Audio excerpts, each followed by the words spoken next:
ఒక అనారోగ్య వ్యవస్థ వచ్చింది అధ్యక్ష. ఈ మొత్తం ఇంత పటిష్టమైన ఆరోగ్య వ్యవస్థల్లో పూర్తిగా నిర్వీర్యం చేసేలాగా కంప్లీట్గా డాక్టర్లు సమయానికి వచ్చేవాళ్ళు కాదు, ర్యాంపెంట్ అబ్సెంటిజం ఉండేది, అదేవిధంగా కరప్షన్ ఎక్కువ ఉండేది, డైవర్షన్ ఆఫ్ ఫండ్స్ ఉండేది, అదేవిధంగా ప్రతి దాంట్లో నియామకాల దగ్గర నుంచి ట్రాన్స్ఫర్ల దగ్గర నుంచి ప్రతి చోట పొలిటికల్ ఇంటర్ఫిరెన్స్ ఉండేది అధ్యక్ష. పెద్ద ఎత్తున అవినీతి కూడా జరిగేది. ఈ అంటే మానిటరీ కన్సిడరేషన్స్తోనే పోస్టింగ్లు జరిగాయనే విషయం కూడా మనకు తెలుసు అధ్యక్ష. గతంలో చూసాం, అనేక చోట్ల నియామకాలను రద్దు చేయాల్సిన పరిస్థితులు కూడా వచ్చింది. అయితే గౌరవ ముఖ్యమంత్రి చంద్రబాబు నాయుడు గారు ప్రత్యేకంగా దృష్టి పెట్టి పదే పదే సమీక్షలు నిర్వహించడం వల్ల ఇవాళ మార్పు వచ్చింది అధ్యక్ష. చల్తీకా నామ్ గాడి అన్న చందంగా గతంలో నడిచేది అధ్యక్ష, బిజినెస్ యాజ్ యూజువల్ అన్నట్టుగా. అయితే ఆ పరిస్థితుల్లో మార్పు వచ్చి ఇవాళ అటువంటి పరిస్థితుల నుంచి రావాలి.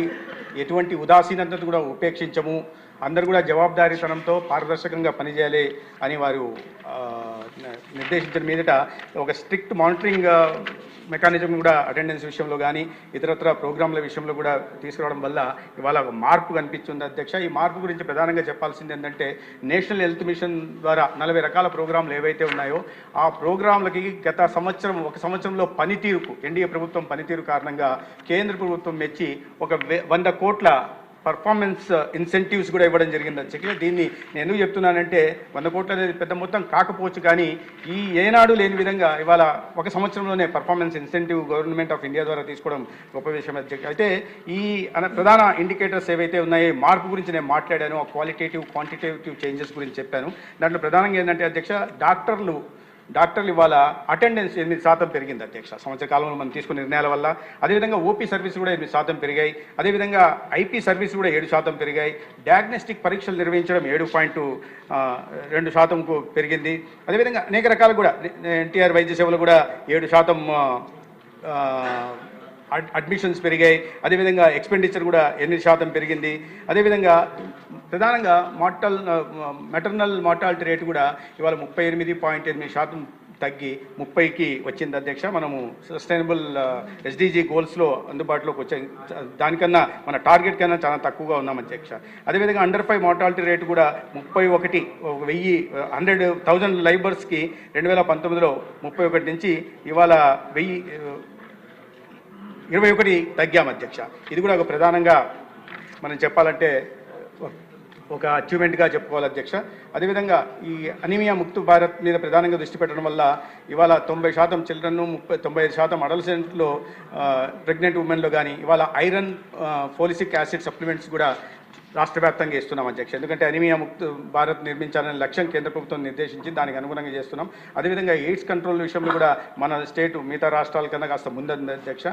ప్రధానంగా ఈ cancer screening, non communicable diseases screening, hyper tension కానీ, డయాబెటీస్ కానీ, లేదా క్యాన్సర్కి దేశంలో ఏ రాష్ట్రం చేయని విధంగా ఓరల్, బ్రెస్ట్, సర్వైకల్ క్యాన్సర్కి పరీక్షలు నిర్వహిస్తున్నాం. ఇవాళ టార్గెటెడ్ పాపులేషన్ 4,16,00,000 ఉంటే దాంట్లో 71% మందికి, 2,92,00,000 మందికి ఇవాళ ఉచితంగా పరీక్షలు కూడా నిర్వహిస్తున్నాం. దీని ప్రధాన ఉద్దేశం ఏంటంటే, ప్రాథమికులను గుర్తించడం, అవగాహన కల్పించడం, ఖరీదైన చికిత్స దాబారం పడకుండా, ఎవరు ప్రాణాలు కోల్పోకుండా, ఏ కుటుంబం ఆర్థికంగా చితికిపోకుండా, ఏ బిడ్డ భవిష్యత్తు నాశనం కాకుండా ఆ కుటుంబంలోని వ్యక్తిని కాపాడు కోసం, తద్వారా కుటుంబాన్ని కాపాడుకునే దిశగా కూడా ప్రయత్నాలు చేస్తున్నాం అధ్యక్ష. మౌలిక సదుపాయాల కల్పన పూర్తిగా గత ప్రభుత్వం విస్మరించింది, పైసా ఖర్చు పెట్టిన దాఖలాలు లేవు. అయితే ఈ ప్రభుత్వం వచ్చిన తర్వాత ప్రధానంగా గ్రామీణ ప్రాంతాల్లో విలేజ్ హెల్త్ క్లినిక్లు ఏవైతే ఉన్నాయో, హెల్త్ అండ్ వెల్నెస్ సెంటర్స్, వీటి నిర్మాణం కోసం 15th ఫైనాన్స్ కమిషన్ దగ్గర నుంచి కానీ, లేదా prime minister Ayushman Bharat health infrastructure machine కింద 1,200 కోట్లు మొదటి సంవత్సరంలోనే కేంద్ర ప్రభుత్వం ద్వారా మంజూరు చేయడం జరిగింది. దాని కారణంగా 4,500 బిల్డింగ్లని ఇవాళ విలేజ్ హెల్త్ క్లినిక్లో నిర్మించడానికి అవకాశం ఉంది. గతంలో ఈ 15th ఫైనాన్స్ కమిషన్ నిధుల్ని కానీ, పిఎం అబుల్ నిధుల్ని కానీ దారి మళ్లించే వాళ్ళు గ్రామీణ ఉపాధి పథకంకి నిర్దేశించిన నిధుల నుంచి ఈ విలేజ్ హెల్త్ క్లినిక్ని నిర్మించే ప్రయత్నం చేసేవాళ్ళు అధ్యక్ష. ఇవాళ అనేక ప్రాంతాల్లో చూస్తే బిల్డింగ్లు అరకొరగానే ఉన్నాయి, పునాది స్థాయిలో కానీ ముండుగోడ స్థాయిలో నిలిచిపోయిన వైనం ఉంది. అయితే కేంద్ర ప్రభుత్వం నుంచి తీసుకురావడం జరిగింది. అదేవిధంగా కొత్తగా 100 ప్రైమరీ హెల్త్ సెంటర్లను కూడా అనేక మంది గౌరవ సభ్యులు అడుగుతుంటారు, ప్రైమరీ హెల్త్ సెంటర్ మాకు కూడా కావాలని. ప్రైమరీ హెల్త్ సెంటర్ మంజూరు చేసి 194 కోట్లను కూడా మంజూరు చేయడం జరిగింది. క్యాన్సర్ కేర్ మీద కూడా ప్రధానంగా దృష్టి పెట్టి ఇవాళ ఉచిత పరీక్షలు నిర్వహిస్తున్నాం. కానీ చికిత్స అందించాలంటే క్యాన్సర్ కాంప్రహెన్సివ్ క్యాన్సర్ కేర్ కూడా ప్రారంభించాలనే ఉద్దేశంతో కర్నూలులో స్టేట్ క్యాన్సర్ సెంటర్ని ప్రారంభించాం. విశాఖపట్నంలో కూడా కాంప్రహెన్సివ్ క్యాన్సర్ సెంటర్ని ప్రారంభించాం. అదేవిధంగా కడపలో కూడా కాంప్రహెన్సివ్ క్యాన్సర్ కేర్ సెంటర్ ప్రారంభించాం. పెట్ స్కానర్ లాంటి ఖరీదైన డయాగ్నోస్టిక్ ఎక్విప్మెంట్ తీసుకొచ్చి ఇవాళ గుంటూరులో లెవెల్ 1 క్యాన్సర్ సెంటర్ కూడా తయారు చేశాం. అదేవిధంగా ఈ మానసిక ఇబ్బందులతో బాధపడుతున్న వాళ్ళ సంఖ్య పెరుగుతున్న నేపథ్యంలో Visakhapatnam government hospital for mental కేర్ని ఇవాళ centre of excellence for mental health తయారు చేశాం.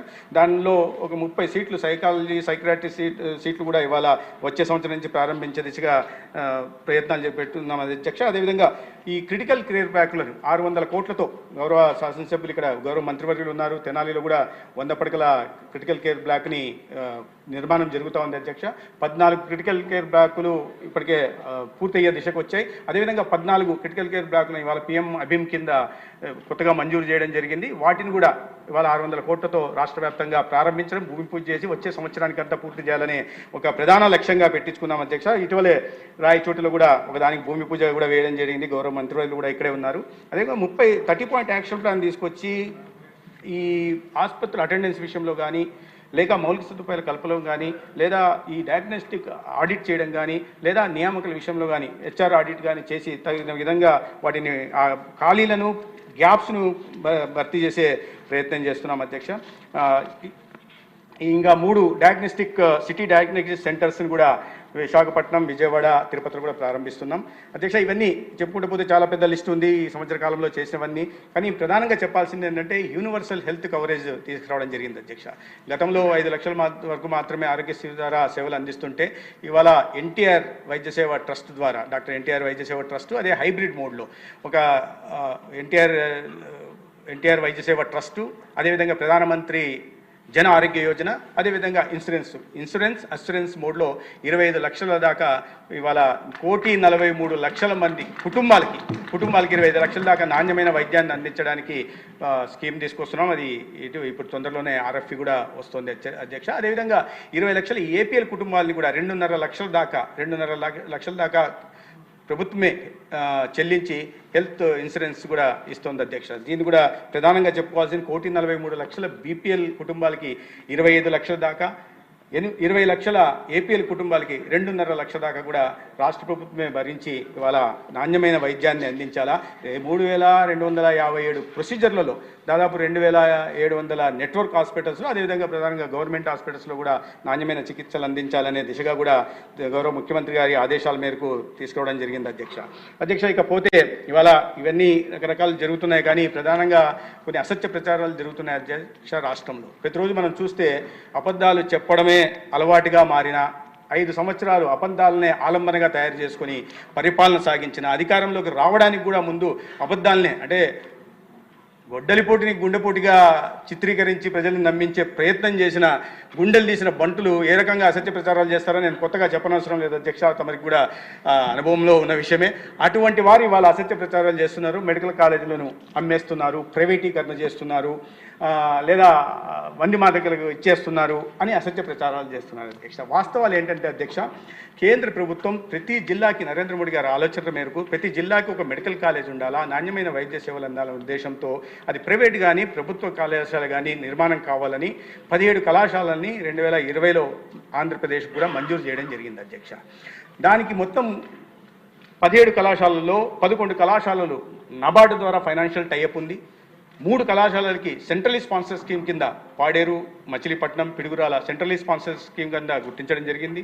మిగిలిన 3 పట్టణ ప్రాంతాల్లో ఉంటున్నాయి కాబట్టి రాజమండ్రి, ఏలూరు, నంద్యాల వీటిని శాస్కీ కింద రుణం ఇచ్చేలాగా 0% వడ్డీతో 50 సంవత్సరాల దీర్ఘకాలిక రుణం ఇచ్చే పథకం కేంద్రంలో ఉంది అధ్యక్ష. దాని ద్వారా పెట్టడం జరిగింది అధ్యక్ష.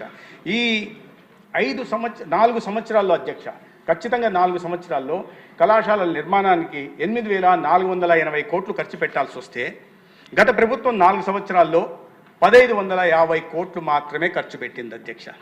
అది 17% పెట్టాల్సిన దాంట్లో 17% మాత్రమే ఖర్చు పెట్టి 17 కళాశాలలు మేము నిర్మించేశామని చెప్తున్నారు అధ్యక్ష. ఆ 1,550 కోట్లు కూడా ఎక్కడి నుంచి వచ్చిందంటే నబార్డు నుంచి 742 కోట్లు నబార్డ్ నుంచి వచ్చింది అధ్యక్ష. సెంట్రల్ స్పాన్సర్ స్కీమ్ కింద 491.38 కోట్లు, 595 కోట్లు రావాలి అధ్యక్ష. దాంట్లో వీళ్ళు ఖర్చు పెట్టింది 491.38. శాస్కీ కింద వచ్చిన రుణం 316, వెరసి మొత్తం కలిపి 1550 కోట్లు కేంద్ర ప్రభుత్వం నబార్డు రుణం కానీ, శాస్కీ రుణం కానీ, లేదా సెంట్రల్ స్పాన్సర్ స్కీమ్ కింద వచ్చిన నిధులతో చేశారు తప్పిస్తే ఒక్క పైసా కూడా రాష్ట్ర బడ్జెట్ నుంచి ఖర్చు చేయకుండా నేను 17 కాలేజీలను తెచ్చేశాను, నిర్మించేశాను. కళాశాలలు ఎక్కడ ఆకాశ హర్మాలు నిర్మించబడ్డాయి. వైద్య విద్య నేను అందిస్తుంటే ఇవాళ చంద్రబాబు నాయుడు గారు వచ్చి దాని పీపీపీ పద్ధతులు తీసుకొచ్చి అమ్మేయాలని చూస్తున్నారు. పప్పు బెల్లాల్లాగా అమ్మేస్తున్నారు. పేద విద్యార్థులకు వైద్య విద్య అందకుండా అడ్డుకుంటున్నారు, లేదా పేదలకి వైద్య సేవలు అందకుండా అడ్డుకుంటున్నారు. ప్రైవేటీకరణ పేరుతో మొత్తం నాశనం చేస్తున్నారనే విమర్శలు చేస్తున్నారు అధ్యక్ష. నేను చెప్పిన ప్రకారం వాళ్ళు పెట్టాల్సిన ఖర్చు అది అధ్యక్ష. 1550 కోట్ల ఖర్చు నేను ఎక్కడి నుంచి వచ్చిందో కూడా చెప్పాను. సగటున సంవత్సరానికి 387 కోట్లు మాత్రమే ఖర్చు పెట్టారు అధ్యక్ష. ఒక్కొక్క కాలేజీకి సగటున 22.79 కోట్లు మాత్రం ఖర్చు పెట్టేస్తే 387 కోట్లు సగటున 8,480 కోట్లు ఖర్చు పెట్టాలంటే మీరు రాసుకోండి అధ్యక్ష, 18 సంవత్సరాలు పడుతుంది అధ్యక్ష. 18 సంవత్సరాలు ఇది కాలేజీని ప్రారంభించకుండా, 18 సంవత్సరాలు పేద విద్యార్థులకి వైద్య విద్యను అందించకుండా, వైద్య సేవల్ని చికిత్సలను అందించకుండా ఈయన కోసం వెయిట్ చేయాలని ప్రతిపక్ష నాయకుడు హోదా లేదు కానీ బయట మాట్లాడుతున్నారు అధ్యక్ష. నిర్మించేశాను, ఎక్కడ చూసినా మీరు ఏ పేపర్లో చూడండి అధ్యక్ష, మాట్లాడుతున్నప్పుడు పదే ఇంటర్వ్యూలు చేస్తుంటారు అధ్యక్ష ఇంట్లో కూర్చొని. వాటిలో నేను నిర్మించేశాను అని మాట్లాడుతుంటారు అధ్యక్ష. ఆయన నిర్మించేశాను అని చెప్తున్న కళాశాలలు పరిస్థితి ఒక్కసారి చూడాలి అధ్యక్ష. ఇప్పటికే 5 ప్రారంభించేశాను అని చెప్తుంటారు. ప్రారంభించిన కళాశాలలు నేను చెప్తాను అధ్యక్ష. రాజమండ్రి కాలేజ్ 475 కోట్లు అడ్మినిస్ట్రేటివ్ శాంక్షన్ అయితే గత 4 సంవత్సరాల్లో ఖర్చు పెట్టింది 8,74,00,000 అధ్యక్ష.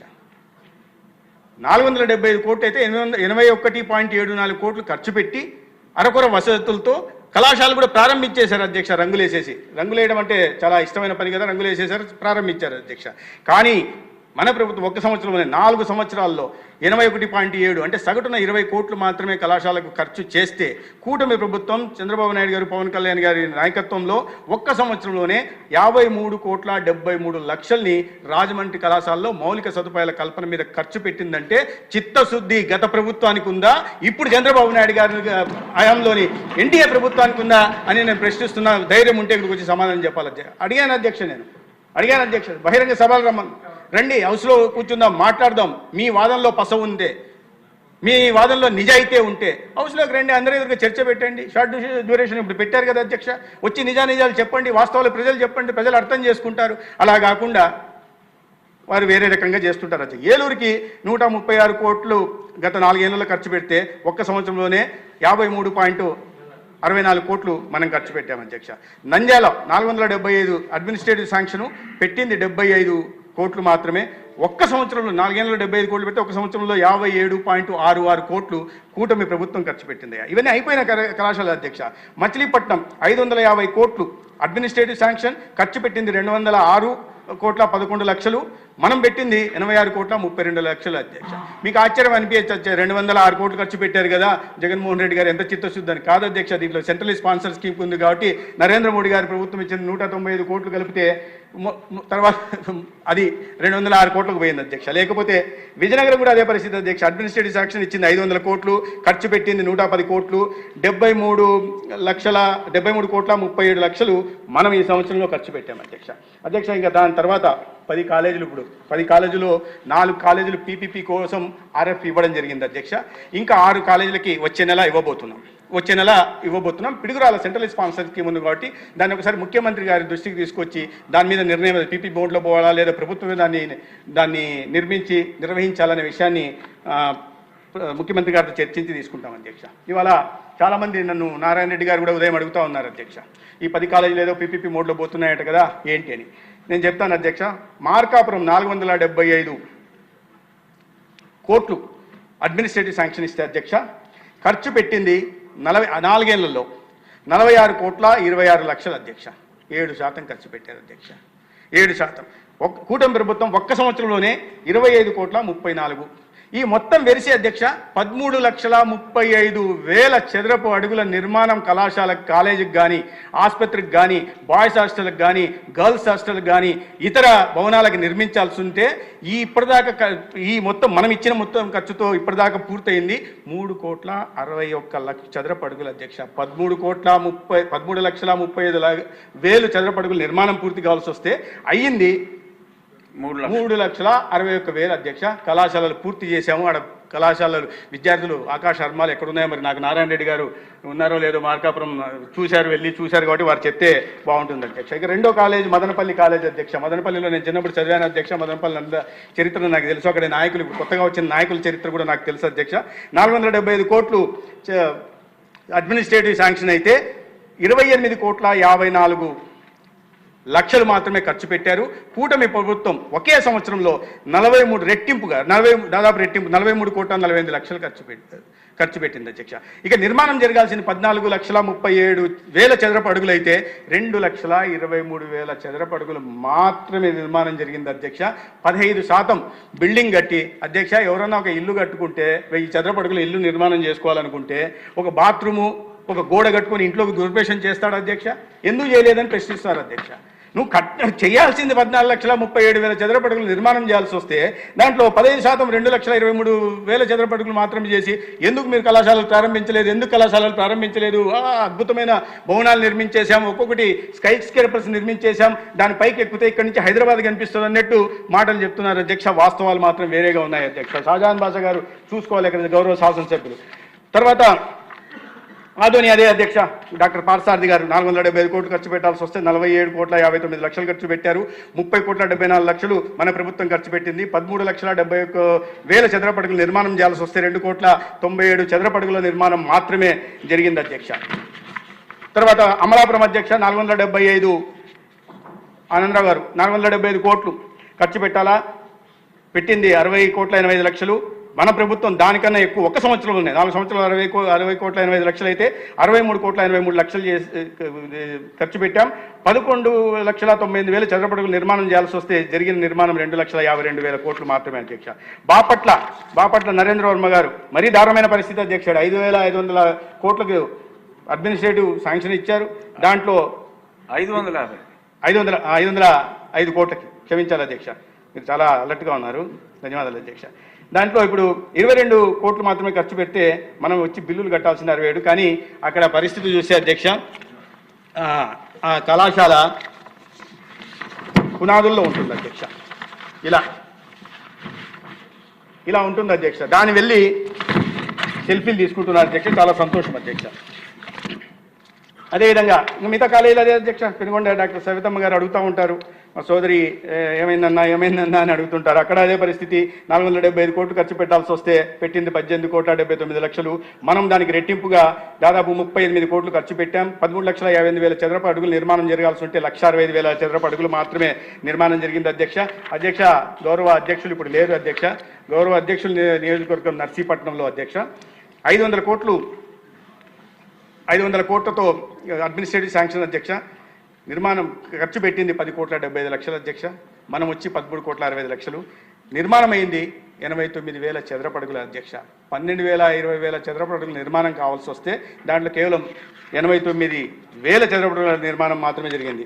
పాలకొల్లు పరిస్థితి కూడా పునాదులు ఈ దశలోనే నిలిచిపోయింది అధ్యక్ష. 13,58,000 చదరపు అడుగుల నిర్మాణం చేయాల్సి వస్తే 0 అధ్యక్ష. ఏమీ జరగలేదు. ఇంకా అన్నిటికన్నా దారుణం అధ్యక్ష, ఇది చూడాలి అధ్యక్ష. ఇంకో కాలేజ్ అధ్యక్ష, చాలా ఉత్తరాంధ్ర నుంచి పెద్ద పెద్ద నాయకులు ఉన్నారు అధ్యక్ష. చాలా మాట్లాడుతుంటారు అధ్యక్ష. వాళ్ళు చాలా మాట్లాడుతుంటారు అధ్యక్ష. ఉత్తరాంధ్ర అభివృద్ధి అంతా పెట్టుకున్నామని, గతంలో 3 రాజధానుల పేరుతో ఉత్తరాంధ్రను ఎంతో అభివృద్ధి చేశామని, అవన్నీ మిగతా అభివృద్ధి విషయాలు నాకైతే తెలియదు అధ్యక్ష, ఎక్కడ కనిపించదు. కానీ మెడికల్ కాలేజ్ గురించి ప్రధానంగా ప్రస్తావిస్తుంటారు కాబట్టి గిరిజన ప్రాంతం అధ్యక్ష, గిరిజన ప్రాంతంలో నాణ్యమైన వైద్య సేవలు అందించడానికి మన ప్రభుత్వం ప్రయత్నం చేస్తుంది. వాళ్ళు నిర్మించేశామని చెప్తున్నారు అధ్యక్ష. పార్వతీపురంలో కూడా నిర్మించేశారు. పార్వతీపురంలో ఇదే అధ్యక్ష. మీకేమైనా భవనం కనిపిస్తుంది అధ్యక్ష? ఇక్కడ భూమి సేకరణ జరగలేదు అధ్యక్ష. టెండర్లు పిలవలేదు అధ్యక్ష. నిర్మించేశామని నిస్సిగ్గుగా చెప్పుకుంటున్నారు. నిర్మించేశామని నిస్సిగ్గుగా చెప్పుకునే ప్రయత్నం చేస్తున్నారు. ఇది అధ్యక్ష, ఇవాళ ఈ కాలేజీలు పీపీపీ మోడ్లోకి వెళ్లాల్సిన పరిస్థితులు ఎందుకు వచ్చాయంటే అధ్యక్ష, ఇప్పటిదాకా 250 కోట్లు మాత్రమే ఖర్చు పెడితే మనం వచ్చి 4 సంవత్సరాల్లో 1550 కోట్లు మాత్రమే గత ప్రభుత్వం ఖర్చు పెట్టింది. దానికి నబార్డ్ నుంచి, సిఎస్ఎస్ నుంచి, శాస్కి నుంచి నిధులు వస్తుంది. రాష్ట్ర ప్రభుత్వం వాటాను వాడలేదు, ఖర్చు పెట్టలేదు. మన ప్రభుత్వం 786 కోట్లని ఒక్క సంవత్సరంలో అధ్యక్ష, ఒక్క సంవత్సరంలో 786 కోట్లు ఖర్చు పెట్టి మిగిలిన పనులను పూర్తి చేసి వీటిని సేఫ్ క్లోజర్ తీసుకురావడం జరిగింది అధ్యక్ష. ఇప్పుడు పీపీపీ వెళ్ళాల్సిన పరిస్థితులు ఎందుకు ఉన్నాయి అంటే ఈ రకంగా ఉండడం వల్ల వీటి పరిస్థితులు వాడేయడం వల్ల ప్రభుత్వానికి ఉన్న పరిస్థితుల్లో ఇవాళ మళ్ళీ 6,900 కోట్లు ఖర్చు పెట్టాలి. 786 పెట్టేశాం, అట్లయినా కూడా 6,200 కోట్లు ఇప్పుడు ఖర్చు పెట్టాలి పరిస్థితి అధ్యక్ష. ఇవాళ ప్రభుత్వం దగ్గర ఆ పరిస్థితులు లేవు అధ్యక్ష. మీరేమో సంవత్సరానికి 387 కోట్లు మాత్రమే ఖర్చు పెట్టి ఈ ప్రభుత్వాన్ని మాత్రం ప్రశ్నిస్తున్నారు. ఎందుకు 6,200 కోట్లే కదా ఖర్చు పెట్టేసి ఎందుకు మొదలు పెట్టచ్చు కదా అని చెప్పి. అయ్యా మీ హయాంలో సంవత్సరానికి 387 కోట్లే ఖర్చు పెట్టారని ప్రశ్నిస్తుంటే దానికి సమాధానం చెప్పకుండా ఎక్కడి నుంచి చంద్రబాబు నాయుడు గారు ఇప్పుడు దాన్ని ఈ పరిస్థితుల్లో మీరు చేసిన ఆర్థిక విధ్వంసం కారణంగా అప్పుల ఊబిలోకి రాష్ట్రం కూరుకుపోయిన నేపథ్యంలో అన్ని వేల కోట్లు తీసుకొచ్చి చేయడం అనేది సాధ్యం కాదు అధ్యక్ష. ఒక్కొక్క దానికి ఇప్పుడు 4,410 నుంచి 450 కోట్ల దాకా ఖర్చు అయ్యే అవకాశం ఉంది. కాబట్టి దాన్ని దృష్టిలో పెట్టుకొని ఈ 10 కాలేజీలను పీపీపీ మోడ్లో తీసుకెళ్లే ప్రయత్నం చేస్తున్నాం అధ్యక్ష. పీపీపీ మోడ్లో ప్రాజెక్టు వెళ్ళడానికి ప్రధాన కారణం పీపీపీ మోడ్లో వెళ్ళడం వల్ల ఎందుకంటే అధ్యక్ష చాలా ఇది కేంద్ర ప్రభుత్వమే దీన్ని ఎంకరేజ్ చేస్తూ ఉంది. ఉత్తరప్రదేశ్ బీజేపీ పాలిత రాష్ట్రమైన ఉత్తరప్రదేశ్లో మెడికల్ కళాశాలలన్నీ కూడా పీపీపీ మోడ్లోనే నిర్మాణం అవుతున్నాయి. అదేవిధంగా ఒడిశా బీజేపీ పాలిత రాష్ట్రం ఒడిశాలో కూడా పీపీపీ మోడల్లో నిర్మాణం అవుతున్నాయి. జార్ఖండ్ ఇండి కూటమి అధికారంలో ఉంటున్న చోట కూడా పీపీపీ మోడల్లో నిర్మాణం. అనేక రాష్ట్రాలు ఈ పద్ధతిని పాటించారు. ఎందుకంటే అధ్యక్ష వీటిలో ప్రధానంగా ప్రైవేట్ తీసుకురావడానికి ఇప్పుడు ఒకటి ప్రధానంగా చెప్పాల్సింది ఏంటంటే అధ్యక్ష, అన్ని విషయాలు చెప్పాను నేను, ఒకటి మాత్రం చెప్పలేదు అధ్యక్ష. 1550 కోట్లలో అధ్యక్ష అతి తక్కువ ఖర్చు పెట్టిన నియోజకవర్గం ఒకటి ఉంది అధ్యక్ష. చాలా తక్కువ ఖర్చు పెట్టారు అధ్యక్ష. అక్కడ ఆ ఊరు 500 కోట్లు అడ్మినిస్ట్రేటివ్ శాంక్షన్ అధ్యక్ష. 3,907 కోట్లు ఖర్చు పెట్టారు అధ్యక్ష. అతి తక్కువ పెట్టిన కాలేజీ ఏదన్నా ఉంది అంటే అది పులివెందుల అధ్యక్ష. 3,000 సారీ క్షమించాలి, 396. I'm sorry.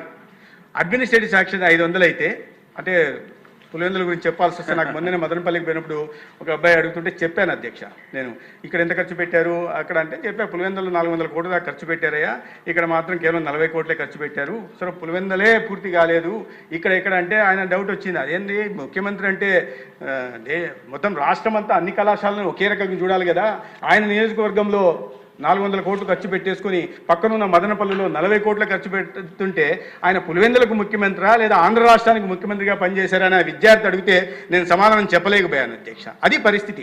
నేను సొంత నియోజకవర్గం మీద ప్రేమ ఉండడంలో ఎటువంటి తప్పు లేదు అధ్యక్ష, ఉండాలి కూడా కాదని. కానీ మిగతా రాష్ట్రాలు మొత్తం 1550 కోట్లు ఖర్చు పెడితే దాంట్లో 400 కోట్లు కేవలం మీ నియోజకవర్గంలో ఖర్చు పెట్టి మిగతా కళాశాలలో మట్టి కొట్టడం అనేది ఎంతవరకు సమంజసమో చెప్పాలి అధ్యక్ష. దాంట్లో ఆయన నిజంగానే నాకు కూడా అనుమానం వచ్చింది, ఆయన పులివెందులకు ముఖ్యమంత్రిగా పనిచేశారా లేదా రాష్ట్రానికి ముఖ్యమంత్రిగా పనిచేశారా అని చెప్పి. అక్కడ మాత్రమే కళాశాల పూర్తయినారు. అక్కడ కూడా గత సంవత్సరం ఎన్ఎంసీ మంజూరు నిరాకరణ చేసింది అధ్యక్ష. మీరు ఎన్ఎంసీ రిపోర్ట్లు చూస్తే అధ్యక్ష, గత సంవత్సరం మనం అధికారంలోకి వచ్చినప్పుడు నేషనల్ మెడికల్ కమిషన్ ఇన్స్పెక్షన్కి వస్తే 5 కళాశాలల్లో 5 కళాశాల ఒక పాడేరుకు తప్ప, ఎందుకంటే సెంట్రల్ స్పాన్సర్ స్కీమ్లో ఉంది కాబట్టి పాడేరుకి మాత్రం 50 సీట్లు ఇవ్వడం జరిగింది. మేము కూడా అఫిడవిట్ అండర్టేకింగ్ ఇచ్చాం అధ్యక్ష. సెంట్రల్ స్పాన్సర్ స్కీమ్ నుంచి డబ్బులు వస్తున్నాయి కాబట్టి మేము మౌలిక సదుపాయాల కల్పన కానీ అదేవిధంగా హెచ్ఆర్ డిప్లాయ్మెంట్ కానీ చేస్తామని అండర్టేకింగ్ ఇవ్వడం జరిగింది. మిగతా కళాశాలకి అనుమతి నిరాకరించారు అధ్యక్ష.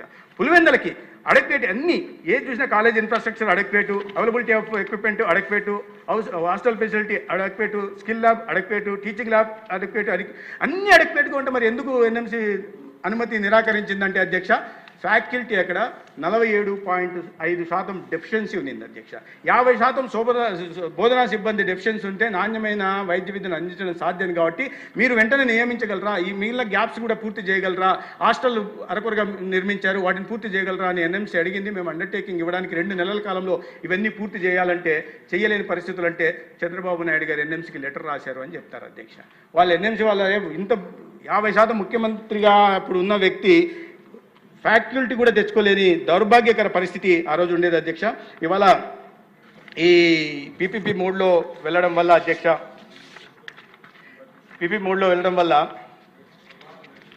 ప్రజలకు కానీ పేదలకు కానీ వైద్య విద్యార్థులకు కానీ వచ్చిన ఎటువంటి ఇబ్బంది లేదు అధ్యక్ష.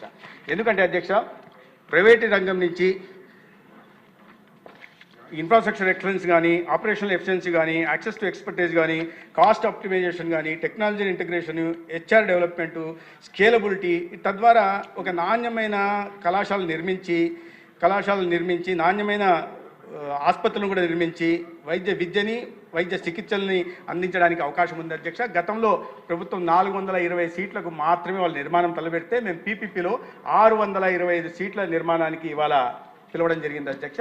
ఇది ప్రైవేటైజేషన్ కాదు అధ్యక్ష, పబ్లిక్ ప్రైవేట్ పార్ట్నర్షిప్ మాత్రమే. Design, finance, build, operate, transfer 33 సంవత్సరాలకి టెండర్ పిలవడం ద్వారా 33 సంవత్సరాలకి వారే డిజైన్ చేయడం, వారే ఫైనాన్స్ చేయడం, వారే నిర్మించడం, వారే ఆపరేట్ చేయడం, 33 సంవత్సరాల తర్వాత ప్రభుత్వానికి తిరిగి ఇచ్చేయడం. యాజమాన్య హక్కులు ప్రభుత్వం దగ్గరే ఉంటాయి, పర్యవేక్షణ కూడా ప్రభుత్వం దగ్గరే ఉంటుంది. ఇది ప్రైవేటీకరణ మాత్రం కాదు. ఇవి తెలియక ప్రతిపక్షంలో ఉంటున్న నాయకుడు మాట్లాడాడని నేను అనుకోవట్లేదు. ఎందుకంటే లక్షల కోట్ల వ్యాపారాలు చేస్తున్న వ్యక్తులకి ప్రైవేటైజేషన్కి, పబ్లిక్ ప్రైవేట్ పార్ట్నర్షిప్కి తేడా తెలియదంటే బహుశా అవగాహన రాహిత్యమైన ఉండాలా, లేదా బురద చల్లడం అలవాటు కాబట్టి, అసత్య ప్రచారాలు చేయడం అలవాటు కాబట్టి ఆ పనన్నా చేస్తూ ఉండాలి అధ్యక్ష. దాని కారణంగానే ఇవాళ పీపీ మోడ్లో వెళ్తున్నాం. దీన్ని నేను చెప్పినట్టుగా మంత్రి గారు ఫీ స్ట్రక్చర్ కూడా సేమ్ అనుకుంటా కదా? వస్తాను అధ్యక్ష, ఫీ స్ట్రక్చర్లో కూడా వస్తాను అధ్యక్ష. ఇప్పుడు ఫైనాన్షియల్ బిడ్ దీంట్లో కూడా కన్సెషనర్ ఎవరు వస్తారో వాళ్ళ దగ్గర దీనికి సేఫ్ క్లోజర్ చేసాం అధ్యక్ష. సేఫ్ క్లోజర్ చేసిన తర్వాత దానికి ఒక కన్సెషన్ ఫీ పెడుతున్నాం. దానికి కన్సెషన్ ఫీ తర్వాత 5% ఏటా 5% పెరుగుతా పోతుంది. 100% ఓపీ సర్వీసులు ఉచితంగా చేయాలా. ఈ ఎన్టీఆర్ వైద్య సేవ కింద 70% బెడ్స్ ఉచితంగా అందించాలా. మందులు కానీ ఏతరత్ర ఏదైతే ఎన్టీఆర్ వైద్య సేవలో ఇవాళ సేవలు అందుతున్నాయో ఉచితంగా 25 లక్షల రూపాయల దాకా అందించబోతున్నామో వాటిని అన్నింటినీ కూడా ఈ పీపీపీ మోడ్లో పోతున్న మొత్తం 10 కాలేజీలు కూడా అందించాలనే నిబంధన ఉంది అధ్యక్ష. ఒక్క చిన్న అంతరాయం కూడా రానివ్వం అధ్యక్ష. ఇక మీరు అడిగింది విద్యార్థులకు నష్టం అనేది, వారు కూడా ప్రచారం చేస్తున్నారు అధ్యక్ష. విద్యార్థులకు నష్టం అమ్మేస్తున్నారు. అమ్మడం లేదు, ఎందుకంటే ఇది యాజమాన్య హక్కులు మా దగ్గరే ఉంటున్నాయి. 33 ఏళ్ల వరకు వారి నిర్వహణ. ఇప్పుడు అన్నీ ఏ హైవే చూసినా, ఏ ఎక్స్ప్రెస్ చూసినా, ఏ ఎయిర్పోర్ట్ చూసినా, ఏ పోర్టు చూసినా కూడా దేశమంతా ఇదే జరుగుతున్నాయి అధ్యక్ష. దాని కారణంగానే సంపద సృష్టి జరుగుతుంది. సంపద సృష్టి జరగడమే కాకుండా తర్వాత ఒక నియమిత కాలం తర్వాత, నిర్దేశిత కాలం తర్వాత మళ్ళీ పూర్తిగా ఆస్తులు కూడా ప్రభుత్వం ఇప్పుడు కూడా యాజమాన్య హక్కులు మన దగ్గరే ఉంటున్నాయి, పూర్తిగా మన ఆధీనంలోకి వస్తాయి. అది ఇవాళ పీపీపీ మోడ్లో చేస్తున్న ప్రయత్నం అధ్యక్ష. ఇక మీరు అడిగింది విద్యార్థులు ఫీ స్ట్రక్చర్ అని అడిగారు అధ్యక్ష. ఇవాళ విద్యార్థులు నష్టపోతారని చెప్పి మాట్లాడుతున్నారు అధ్యక్ష. ఇదే మాట్లాడుతున్న పెద్ద మనిషి 2021లో ఒక జీవో తెచ్చారు అధ్యక్ష. జీవో 133 సెల్ఫ్ ఫైనాన్స్ స్కీమ్ తీసుకొచ్చే అధ్యక్ష. ప్రభుత్వ కళాశాలల్లో మేనేజ్మెంట్ కోటాని, ఎన్ఆర్ఐ కోటాని తీసుకొచ్చారు అధ్యక్ష. దాని తర్వాత జీవో 108 తీసుకొచ్చి కేటగరైజేషన్ చేశారు అధ్యక్ష.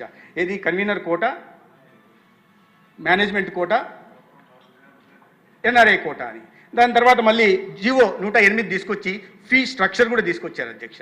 మేనేజ్మెంట్ కోటా, కన్వీనర్ కోటా 50% ఉచితం, దాంట్లో 15% మొత్తం ప్రభుత్వ పాఠశాలలో ఏమవుతుంది అధ్యక్ష, కళాశాలల్లో 100 సీట్లు ఉంటే 15% కేంద్రానికి ఇవ్వాలి అధ్యక్ష. కన్వీనర్ కోటా 100 కన్వీనర్ కోటా ఉంటే 10% కేంద్రానికి ఇవ్వాలి. వీళ్ళు తీసుకొచ్చిన విధానం కారణంగా ఈ 50% కన్వీనర్ కోటా అంటే 15% కేంద్రానికి పోగా మిగిలిన 85%లో 35%ని మేనేజ్మెంట్ కోటాగా పెట్టారు. మిగిలిన 85%లో 15%ని ఎన్ఆర్ఐ కోటాగా పెట్టి 12 లక్షలు 20 లక్షలు ఫీజు చేశారు అధ్యక్ష. దానికి కూడా ఫీ రెగ్యులేషన్ కమిషన్ మా దగ్గర ఉంది. దానికి సంవత్సరం వాళ్ళ ప్రకారం ఫీజులు పెంచడము తగ్గించడం జరుగుతుంటుంది, పెంచడమే ఉంటుంది సహజంగా. కాబట్టి ప్రభుత్వ కళాశాలల్లో సీట్లను అమ్మాలనే ఆలోచన చేసింది. దానికి AP medical education research corporation మొదలుపెట్టింది. ఈ ఎక్కడ లేని విధంగా ఈ రకమైన ఆలోచన చేసి ప్రభుత్వ సీట్లని మేనేజ్మెంట్ కోటాలో, ఎన్ఆర్ఐ కోటాలో అమ్మేయాలని చేసిన ప్రయత్నం ప్రయత్నం చేసి జీవోలు తెచ్చి 1 సంవత్సరం పాటు నుంచి కొనసాగిస్తున్న ఇప్పుడు మొదలైపోయిన 6 కళాశాలలో ఇదే విధానం కొనసాగుతున్నాయి. అటువంటి పెద్ద మనిషి ఇవాళ సీట్లు అమ్ముతున్నారని మాట్లాడుతున్నారు అధ్యక్ష. మీకు దమ్ము ఉంటే, నిజంగా ధైర్యం ఉంటే దీని మీద చర్చకు వచ్చి మాట్లాడండి. ఎవరు ఈ జీవో తెచ్చారు? 2001లో ఎవరు జీవో తెచ్చారు? 2003లో 2 జీవోలు మళ్ళీ క్లాస్ కేటగరైజేషన్ చేసుకుంటూ తర్వాత ఫ్రీ స్ట్రక్చర్ని ఇంట్రొడ్యూస్ చేస్తూ తెచ్చింది జీవో ఎవరు? మీరు కాదా? అంటే మీరు తప్పులు చేసి వాళ్ళ మా మీద బురద జల్లే ప్రయత్నం చేస్తున్నారా? ఇది సమంజసం కాదు అధ్యక్ష. దాని అందుకే చర్చ పెట్టండి, చర్చ వచ్చి మాట్లాడమని అంటున్నాం, కానీ దానికి రావడానికి సిద్ధంగా లేదు అధ్యక్ష. అయితే ఇంకో దీంట్లో అదనంగా పీపీపీ మోడ్లో పోవడం వల్ల వచ్చిన లాభం ఏంటంటే అధ్యక్ష, నేను చెప్పినట్టుగా ప్రభుత్వ కళాశాలలో 100 సీట్లు ఉన్నాయనుకుంటే కన్వీనర్ కోటాలో 85 సీట్లు కేంద్రానికి వెళ్ళిపోతే మిగతా 35 సీట్లలో మేనేజ్మెంట్ కోటా, 15 సీట్లు ఎన్ఆర్ఐ కోటా. అంటే 80 సీట్లలో 30% అంటే 42.5 సీట్లు వస్తాయి అధ్యక్ష. 42.5 సీట్లు వస్తాయి. అయితే ఇప్పుడు మేము తీసుకొచ్చిన విధానం పీపీపీ మోడ్లో కేంద్ర కోటా ఉండనే ఉండదు, ఆల్ ఇండియా కోటా ఉండదు. సో కన్వీనర్ల కోటాలు ఉంటున్న 50 సీట్లు 50కి ఇవాళ విద్యార్థులకు అందుబాటులోకి వస్తాయి. గతంలో 100కి 42.5 సీట్లు మాత్రమే కన్వీనర్ కోటాలో ఉంటే దాన్ని 7.5% పెంచి ఇవాళ 50 సీట్లని అంటే 7.5 సీట్లని ఇవాళ 100 సీట్లకు గాను ఇంటేక్ గాను పేద విద్యార్థులకి అందించే ప్రయత్నం కూటమి ప్రభుత్వం చేస్తుంది అధ్యక్ష. ఇప్పుడు చెప్పాలి, పేద విద్యార్థుల పట్ల, వాళ్ళ వైద్య విద్య పట్ల మీకు చిత్తశుద్ధి ఉందా లేదా ఎన్డీఏకి చిత్తశుద్ధి ఉందా? తగ్గించి ఈ విధంగా ఫీ స్ట్రక్చర్ తీసుకొచ్చి సీట్లు తగ్గించి మళ్ళీ ఇవాళ మాట్లాడే ప్రయత్నం చేస్తున్నారు అధ్యక్ష. ఇవాళ అది కాకుండా పేదలకు వైద్య సేవలు ఉండవు అంటున్నారు అధ్యక్ష. పేదలకు వైద్య సేవలు 420 బెడ్ల హాస్పిటల్ మీరు కట్టడానికి ప్రయత్నం చేస్తే పీపీపీ మోడ్లో మేము వచ్చే విద్యా సంవత్సరానికి పులివెందుల, మార్కాపురం, ఆదోని, మదనపల్లి 4 కళాశాలలను కూడా పీపీ విధానంలో పూర్తిగా 625 పడకల ఆసుపత్రిగా అతి నాణ్యంగా, ఎందుకంటే నాణ్యతా ప్రమాణాలు కూడా ప్రభుత్వ పరిశీలనలో ఉంటాయి. నాణ్యతకు తగినట్టుగా, ఆ ప్రమాణాలకు తగినట్టుగా భవన నిర్మాణం జరగాల, ఆ ప్రమాణానికి జరిగినట్టుగా ఎక్విప్మెంట్ ఉండాలా, ఆ ప్రమాణాలకు తగినట్టుగా హెచ్ఆర్ సిబ్బంది ఉండాలా, ఆ ప్రమాణాలకు తగినట్టుగానే వైద్య సేవలు కూడా ఉండాలి. 420 బెడ్లని మీరు నిర్మాణం తలపెట్టి దాన్ని పూర్తి చేయలేకపోతే 4 ఏళ్లలో 1 సంవత్సరంలోనే దాన్ని 625 పడకల ఆసుపత్రిగా ఈ 4 చోట్ల తీర్చిదిద్దుతున్నాం. రాబోయే 27-28 విద్యా సంవత్సరానికి మిగిలిన 6 కళాశాలను కూడా పూర్తి చేస్తాం అధ్యక్ష. ఈ రాష్ట్రంలో నాణ్యమైన వైద్య విద్యని అందరినీ తీసుకొచ్చే ప్రయత్నం చేస్తాం అధ్యక్ష. తర్వాత వాళ్ళు మాట్లాడుతుంటారు అధ్యక్ష, అయిన వారికి అప్పనంగా అధ్యక్ష చాలా పారదర్శకంగా ఇవాళ టెండర్ ప్రక్రియ చేపడతాం అధ్యక్ష. వాళ్ళు కూడా చాలామంది కాంట్రాక్టర్లు ఉన్నారు అధ్యక్ష, ప్రజాధనాన్ని దోచుకునే వాళ్ళు ఉన్నారు, వచ్చి పోటీ చేయమనొచ్చు, దాంట్లో టెండర్లో పాల్గొనవచ్చు.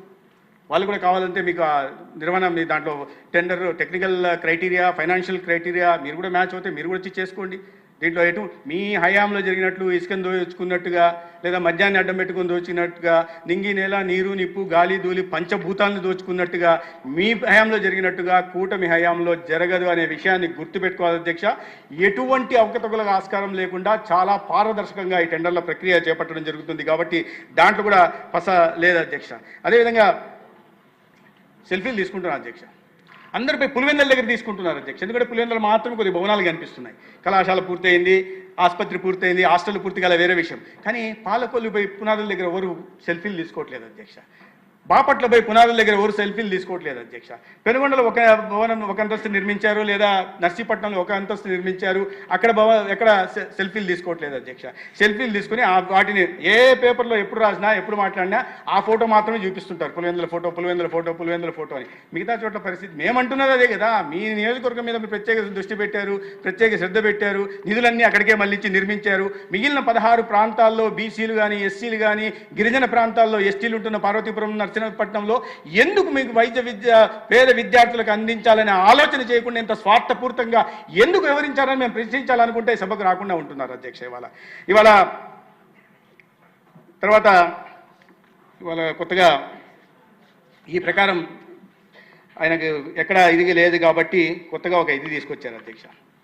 మొన్న ప్రెస్ కాన్ఫరెన్స్లో 5 సంవత్సరాలు ముఖ్యమంత్రిగా చేసిన వ్యక్తి ప్రెస్ కాన్ఫరెన్స్ పెట్టి ఈ టెండర్లలో ఎవరు పాల్గొనొద్దు, వస్తే రద్దు చేస్తా, నేను వార్నింగ్ ఇస్తా అంటున్నారు. ఏంది అధ్యక్ష, ప్రజాస్వామ్యంలో ఉన్నామా లేకుంటే పాలగాళ్ళ రాజ్యంలో ఉన్నామా నాకు అర్థం కావట్లేదు అధ్యక్ష.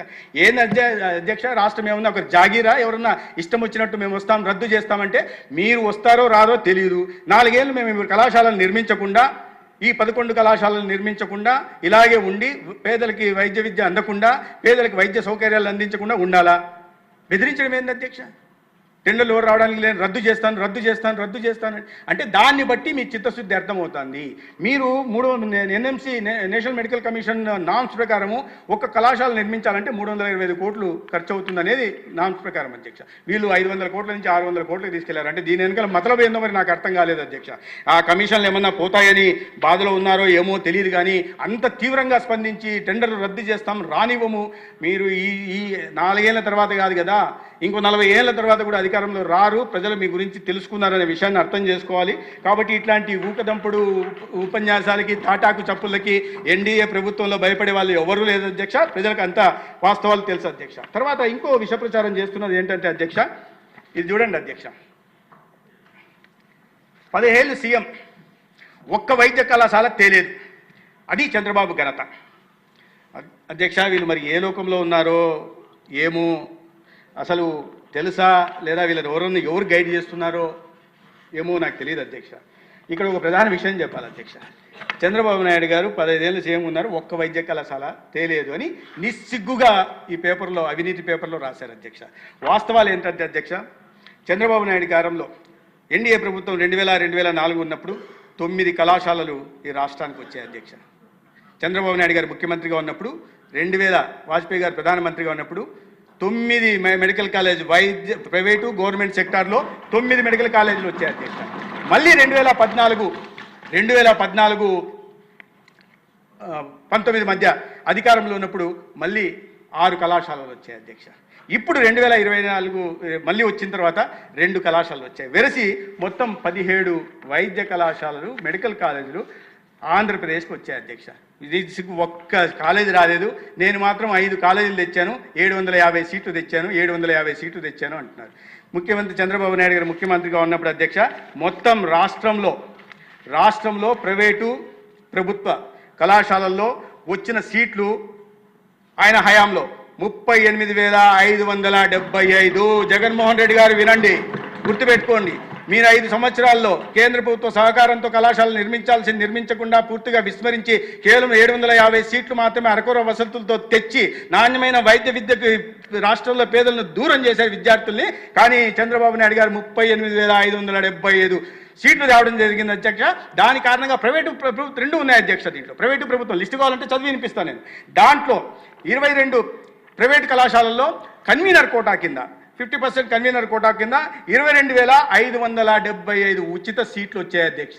అదే సమయంలో ప్రభుత్వ కళాశాలల్లో 6,775, మొత్తం 22,575 ఉచిత సీట్లు. అది ప్రభుత్వం కానీ ప్రైవేట్ కానీ ఇవ్వడం వల్ల ఇవాళ అనేక మంది డాక్టర్ విద్యను అభ్యసించి అమెరికాకు పోయి ఏ సందులో చూసినా, ఏ టెక్సాస్లో చూసినా, లేదా డెట్రాయిట్లో చూసినా, షికాగోలో చూసినా ఆంధ్రప్రదేశ్ సంబంధించిన డాక్టర్ అక్కడ ఉంటున్నాడు, ఎక్కువగా ఆచరిస్తున్నాడు, ఒక పర్ క్యాపిటల్ ఇన్కమ్ ఎక్కువ పెంచుకుంటున్నాడు, తర్వాత దాన్ని రాష్ట్రంలో ఉపయోగిస్తున్నాడు. ఇవాళ కూడా మళ్ళీ రాష్ట్రానికి వచ్చేసి అక్కడ చదువుకున్న విద్యార్థులు, ఇవాళ జిమ్ఖానాలో చదువుకున్న విద్యార్థులు అధ్యక్ష 100 కోట్లతో కదా MCH వార్డుని నిర్మిస్తున్నారు అధ్యక్ష. అదేవిధంగా కాకినాడలో చదువుతున్న అల్యూమ్నై కూడా ఇవాళ MCH వార్డుని నిర్మిస్తోంది. ఆ హయాంలో చదువుకున్న వాళ్ళే ఆనాడు కామినేని శ్రీనివాస్ గారు ఉన్నారు అధ్యక్ష. వారికి తెలుసు ఎన్ని కాలేజీలు వచ్చాయి. నేను అక్కడ కేంద్రంలో పనిచేసేవాడిని. ఎన్నిసార్లు వచ్చేవాళ్ళు. ఆనాడు వైద్య శాఖ మంత్రిగా ఉంటున్న నడ్డా గారిని, ఇవాళ కూడా ఆయనే ఉన్నారు, నడ్డా గారిని కలవడం, వచ్చిన ప్రతిసారి ఈ కాలేజీ కావాలి, ఇన్ని సీట్లు కావాలా అని. మీ దగ్గర ఒక్క రోజన్నా మీరు ఎప్పుడన్నా పోయి ఎక్కడన్నా సీట్లు కావాలా, సీట్ల ఎన్హాన్స్మెంట్ కావాలని అడిగిన పాపాన పోలేదు. ఇవాళ వచ్చి మేము వైద్య విద్యకు చంద్రబాబు నాయుడు గారు దూరం చేస్తున్నారు. దీనికి ఏం సమాధానం చెప్తారు అధ్యక్ష? 22,000 ఉచిత సీట్లే వచ్చాయి, 22,575. కాబట్టి ఇటువంటి విష ప్రచారాలు చేస్తున్నారు అధ్యక్ష. ఇటువంటి తాటాకు జప్పులకు భయపడాల్సిన పని ఎన్డీఏకి లేదు, ప్రజలు కూడా గమనిస్తున్నారు. మేము ఆరోగ్య వ్యవస్థని పటిష్టపరచడం, ఈ రాష్ట్రంలో ఒక ఆరోగ్య సంరక్షణ ప్రాథమిక బాధ్యతగా చేపట్టే కార్యక్రమం చేయడం, మరీ ప్రధానంగా మెడికల్ కళాశాలల మీద విష ప్రచారం చేస్తున్న వారిని తిప్పికొట్టి ఇవాళ దీనిలోకి విమర్శల జోలికి మేము పోకుండా చాలా ఫోకస్గా పోతున్నాం అధ్యక్ష. పూర్తి కళాశాలను పూర్తి చేస్తాం. 10 కళాశాలని రాబోయే 2 సంవత్సరాల్లో ప్రతి కాలేజీలో కూడా 150 సీట్ల ఇంటేక్తో ఇవాళ దాంట్లో 50% ఉచితంగా విద్యార్థులకు అందిస్తాం అధ్యక్ష. ప్రతి కళాశాలలో కూడా నాణ్యమైన వైద్య సేవల్ని ఇవాళ ప్రతి జిల్లాలో కూడా టెరిషరీ హాస్పిటల్ అన్ని చోట్ల లేవు అధ్యక్ష. పార్వతీపురం చాలా వెనుకబడిన ప్రాంతం అధ్యక్ష, పాలకొల్లు చాలా వెనుకబడిన ప్రాంతం అధ్యక్ష, బాపట్ల వెనుకబడిన ప్రాంతం అధ్యక్ష, మదనపల్లి, మార్కాపురం, పులివెందులు కూడా చాలా వెనుకబడిన ప్రాంతమే అధ్యక్ష. కానీ ప్రతి చోట కూడా ప్రధానంగా చెప్పాల్సింది ఏంటంటే అధ్యక్ష, 396 కోట్లు ఖర్చు పెట్టారు కదా అధ్యక్ష పులివెందులకి. ఎన్డీఏ ప్రభుత్వం వచ్చిన తర్వాత మళ్ళీ 6,40,00,000 పెండింగ్ పనులు ఉంటే దానికి కూడా ఇచ్చింది అధ్యక్ష. మీ విపరీత మానసిక మనస్తత్వంతో గతంలో అధికారంలోకి వస్తానే చంద్రబాబు నాయుడు గారు వాడారు కాబట్టి ప్రజావేదికను కూల్చేశారు అధ్యక్ష. కానీ మా ప్రభుత్వం ఎక్కడైనా ఏ ప్రాంతమైనా అందరినీ సమదృష్టితో చూస్తాం కాబట్టి ఆ కళాశాలకు కావాల్సిన సేఫ్ క్లోజర్ కూడా మిగతా అదనపు నిధులను ఇచ్చి పులివెందులు కూడా వైద్య కళాశాలను పూర్తి చేసే దిశగా ప్రయత్నం చేస్తున్నాం అధ్యక్ష. ఈ రాష్ట్రాన్ని ఆరోగ్య సంరక్షణ చేపట్టడం, మరింత నాణ్యమైన విద్యని వైద్య సేవల్ని అందించడం లక్ష్యంగా పెట్టుకున్నాం. ధన్యవాదాలు అధ్యక్ష. ప్రజల్లో ఉన్న కొద్దిపాటి అనుమానాలు కూడా చాలా స్పష్టం చేశారు మంత్రి గారు. మనం చర్చలోకి వెళ్లే ముందు సివిల్ సప్లైస్ మినిస్టర్ గారు కూడా ఇక్కడ ఉన్నారు. మీ ఇద్దరికి ఒక చిన్న మనవి. హెల్త్ మినిస్టర్ గారు హెల్త్ ఇన్సూరెన్స్ స్కీమ్ గురించి చెప్పారు. గతంలో మా పిటిషన్స్ కమిటీలో కూడా చర్చ జరిగింది. మీ వైట్ రేషన్ కార్డుకి దీనికి పూర్తిగా డీలింక్ చేస్తే, అంటే లింక్ ఒక రకంగా లేదు. మొన్న నేను సమావేశంలో చెప్పాను.